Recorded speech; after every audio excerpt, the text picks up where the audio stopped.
Rick Smith now welcomes Democratic California Congressman Mark Takano to the program. When trying to find compromise across the aisle to national challenges, what response does the lawmaker find? Here's Rick. Enough, you have former Speaker Kevin McCarthy going after Matt Gaetz, and why not? Because Matt Gaetz is a horrible person, but you got McCarthy saying that, he is a decidedly unserious member of Congress who belongs in jail. Pretty stern words, to which Matt Gaetz responded, tough words from a guy who sucker punches people in the back. The only assault I committed was against Kevin's fragile ego. And you go, how wonderful to see the people that we elect to do the people's business interacting so wonderfully. And while the children bicker and fight, there's real work that needs to be done. And sadly, all our news media feeds us a steady diet of outrage, candy, and division. How about we talk about getting something actual done? Getting some work for we the people done as we look down the double barrel of a massive structural shift in this country? How about an economy that functions for everybody? And here to share some thoughts on maybe how we get something done, and something that's near and dear to my heart, I've asked the good representative Mark Takano to come talk with you. Mark is a congressman for California's 39th congressional district. Congressman, thanks for taking time for us. I'm really glad to be here, Rick. So let me get your thoughts on this whole all this child's play going on. I got to ask you, this has got to be just ridiculous. I mean, people send you to Congress to do some work, get stuff done, bring home the bacon, whatever, and this is what we've gotten out of Republican leadership. Yeah, no, they haven't showed that they can govern. There's a group of Republicans who aren't interested in governing. They're really extreme ideologues, and they care more about their extreme fantasies than about doing anything for everyday people. And so being right is more important than getting something done. I just answered an email from a listener who said, look, things are tough. People are struggling. The economy is hard for working people. And he doesn't believe anybody's listening. He doesn't believe people care. And as I've said, look, no, I care. I care about, making sure that we push policies that are going to make lives better, that we're fighting for things that make lives better instead of over things that divide us. What would you say to somebody who goes, look, I have no hope in the system. Nobody's listening. Nobody's paying attention. Nobody cares, Mark. Well, look, I can understand why that listener feels the way he does. But let me just say that there are some things I want him to pay attention to. In the last Congress, the 117th Congress, we passed the Inflation Reduction Act, which had some real cost savings for many, many Americans. Americans that depend on insulin. There's a heck of a lot of us that depend on insulin. The Democrats capped it at $35. They've been able to reduce the cost of drugs by having Medicare negotiate directly with drug companies for about 10 drugs a year. Did it go as far as I wanted it to go? I personally, no. I wish the heck that we would have said Medicare can negotiate cost of every drug. Why do we have to limit it to 10? But they're selecting 10 of the most utilized drugs by the American people every year. An additional 10 come up. There have been real efforts to try and rein in the cost of healthcare, but especially prescription drugs. That's one thing that eats up people's budgets. I think the other way to look at it, I know I want to acknowledge the pain that people are suffering with inflation. Inflation comes after tremendous events like a pandemic. Remember, we lost 1 million people. That's about 400,000 people that we lost in World War II.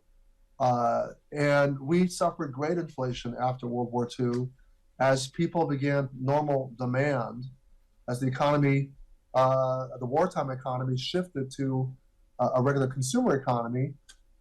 We saw inflation that followed a traumatic event like World War. We had a traumatic event. 1 million people died. Supply chains were interrupted. So there's some adjustments going on. Look, there's also some problems with corporations taking advantage by raising the prices because there's not enough competition. Yep. They've consolidated too much. So we really need the right people in government to break up these monopolies and these cartels that exist. No, I agree with you. need- Look, I've asked the question 1,000 times. Who's going to be this generation's Teddy Roosevelt? Who's going to be the trust buster? Who's going to be this generation's Harry Truman? Going to go after the people who are war profiteering or pandemic gouging? Who are going to be those people? And are Democrats doing that? Yes, well, the answer is the Democrats are doing this, not as much as I want us to be doing it, but they are doing it. The president's appointee to the FTC, is doing as much as she can with executive authority to, look at the ways to actually address the ways in which lack of competition is a problem out there. But more needs to be done. Congress is too closely divided. But I actually kind of see even some voices on the right who are also understanding that this consolidation, lack of competition, monopolies is not the word, but too much consolidation where there's too few players and not enough competition is driving up prices. But look, the other way we can help the American people is to make sure that their wages and their salaries are able to grow. And we can do it in a couple of ways. There's 3 ways we can do this. One is to raise the minimum wage. And whenever we get a minimum wage on the ballot in some state, it usually wins. Correct. Even in Florida, it was winning. Correct. The other way to do it is to increase, is to make sure that people have a right to overtime pay. And the way overtime pay works is that if you make less than a certain threshold, you have a right to earn overtime pay. It's called the overtime threshold. Unfortunately, that threshold for many decades was allowed to stay at a certain level. $23,660. Okay, thank you. You know that level. It needs to be raised so that more people are eligible for overtime pay. And to crack down on employers who give people manager titles who really aren't managers, because that's the way they can evade overtime pay, is they bop you on the head and say, you're a manager. And managers have to work overtime with no pay. Right. We'll make you in charge of a McDonald's, and you work 60 hours a week because you're the manager of McDonald's. You're really mopping the floors, flipping burgers, doing everything else that regular line workers are doing. You're doing some managerial work, but that's an unfair. So we need to, 1, raise the threshold. Right. But and 2, crack down on the classifications. But Mark, you do get the cute little pin though. You get the cute little pins as manager, but you get after a month, that becomes pretty meaningless, and people begin to figure it out. And you would rather be qualifying to earn overtime pay than that manager Absolutely. title. Look, the reality is, and the third way is to encourage people to collectively bargain for better wages, hours, conditions. And I think the National Labor Relations Board has been doing a fabulous job. I love Jennifer Bruzzo. I think she's doing amazing work, and we need to be doing more of it. And you guys need to do some work getting the PRO Act passed. I've been a champion of the PRO Act since its inception. I'm on the Education and Labor Committee. I call it educational labor. Republicans like to come in and they hate labor. They have a visceral hate for labor. They don't even want to have labor in the title of their committee. Yep. Listen, first time we've had a president of the United States go on a picket line when so much is at stake. And look, the UAW didn't get everything they wanted. Some of those folks on the picket line thought that they were going to get the 4-day work week, which I'm also a champion of. So you can also shorten the work week and say that people earn overtime pay at 32 hours rather than 40. I believe on balance that wouldn't shorten people's hours. It would make more people eligible for overtime pay that many people would elect to take. Well, but since you brought this up, because, look, I've talked about this extensively. People are like, oh my gosh, how could you go to a 32-hour work week? And their heads are exploding. I go, can you imagine back in the 1880s when the 8-hour day movement started, 8 hours for work, 8 hours for rest, 8 hours for what you will, that idea of having life balance and work balance. Can't you imagine how the employers' minds exploded when they were used to the sun up to sundown, 6 days a week work week? They were used to a 19th century laissez-faire, like, let the market determine all of this, and people regularly worked 60 hours a week or more. Yep. It was not like you had a weekend.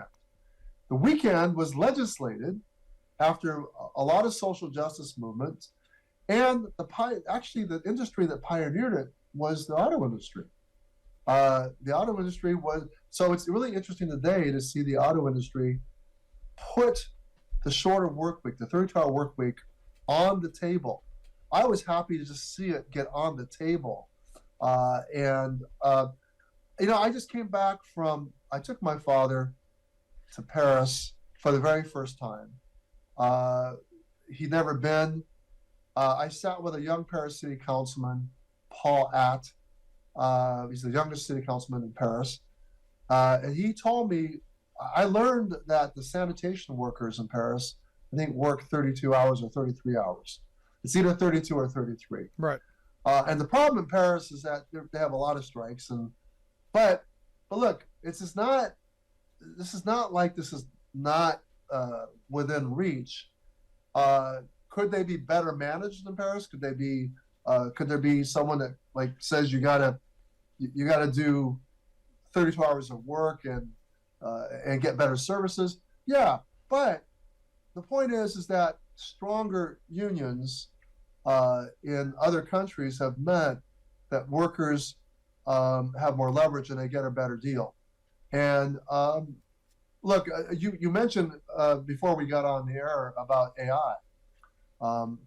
I think, and President Obama just a few weeks ago at the Democracy Forum of all of his alumni from his administration, he says, we got to start talking about a shorter work week and things like universal basic income as a response to the disruption that AI is going to cause in many sectors of the economy. We got to start talking about that. And so rather than having our heads explode or get freaked out that people's heads are exploding, the truth is we're facing some very serious and real disruptions by artificial intelligence. And we've got to think of some real adaptations and responses. And it can't be that hundreds of millions of people lose work or lose the ability to earn enough money, because who's going to buy all this stuff? Exactly. No, our look, economies make?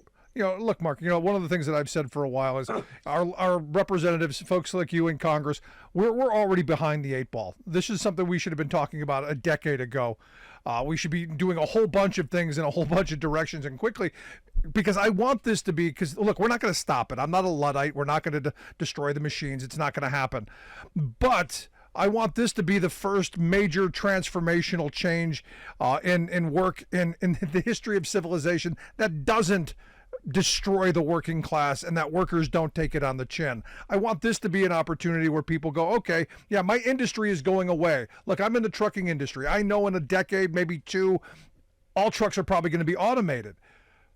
I don't want to stop that, but I also want to make sure that the people who are going to get those jobs down the road have a way to support themselves and their families. And this is where I come to the reason I asked you to come on was, look, you mentioned a 70-hour work week. My truck driver buddies and I, we've done those 70-hour work weeks without overtime pay, without pay most of the time when the wheels aren't moving. So the fact that you and Congressman Van Drew of New Jersey and Senator Ed Markey, who we've had on this program a couple of times, and Senator Padilla, California, have introduced this Guaranteeing Overtime for Truckers Act, to me is a huge, to steal a Bidenism, kind of a big freaking deal. It is a big freaking deal. The truckers were they were excluded from the protection of the original Fair Labor Standards Act of 1938. So when President Roosevelt set minimum wages and set overtime pay and the work week in the Fair Labor Standards Act, they caved to the trucker lobby, not the truck drivers, but the people who own the trucking companies. Yep. And so what, the feeling, drivers have been paid on interstate commerce. They've been paid according to how long they've driven, the distance they've driven, not the hours. And so they're cut out of the ability to own overtime pay. And so, as you said, truck drivers, wait around for the trucks to be loaded at whoever, the shipper, whatever shipping operation that they're at. They could be waiting around for hours, and they're not getting paid for that. Look, I think it's fundamentally wrong. And look, the other thing is truckers have they can't drive over a certain amount of hours. So they're also constrained by that. Truckers' time is valuable too. They shouldn't be treated any less than a sanitation worker who gets paid by the hour and who earns overtime after they work 40 hours. So what Representative Van Drew and Senators Markey and Padilla and I want to get done is to just simply end this exclusion of truck drivers from being protected by the overtime provisions of the 1938 Fair Labor Standards Act.